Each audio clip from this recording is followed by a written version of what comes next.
are live here at the local office for the American Cancer Society, kicking off a very important month. And we want to give you a little bit of a tour of the local office because we are so fortunate in this community. And I don't think a lot of people know that we have our own office right here. And we've got Cara Ledbetter here.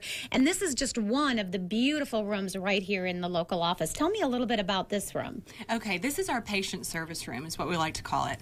And this is where we actually are able to service local cancer patient survivors that want to come in for free wigs, free prosthesis, mastectomy bras, anything like that that we offer here.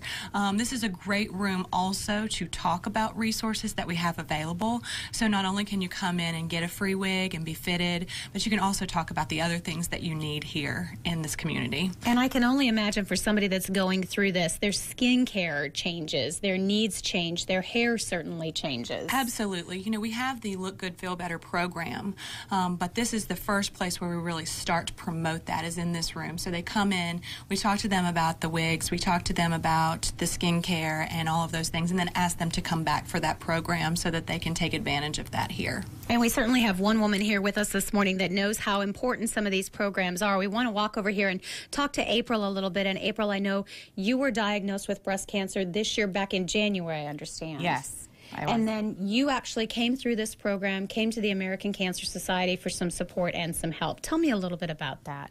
Well, when I first got diagnosed with cancer, I think your first concern is, am I going to be here? Am I going to make it for my kids, my family? And then my second concern was, oh my gosh, where's my hair going?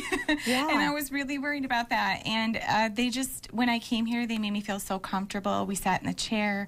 They showed me a few wigs. We tried some on.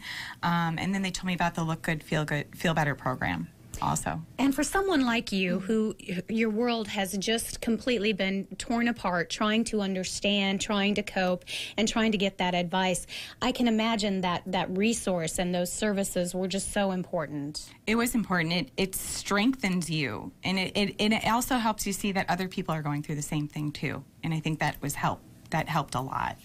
And certainly you've been going through some of those changes, and now I understand too you're kind of reaching out to others and offering a little bit of support to them, helping them as well.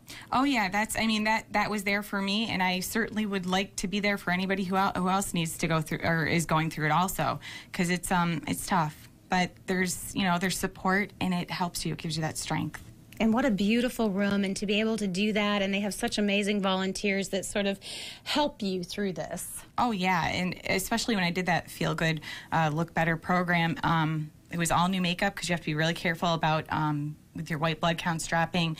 You have to have new makeup, and that really helped. And they gave you some key points because you do lose your eyebrows and your eyelashes if you do go through the chemo, and that helped tremendously because I didn't even know what I was doing, and it was awesome. It was a great support. Sisterhood. A whole new world, and yes. Wonderful to have that support. April, thank you so much for sharing your story.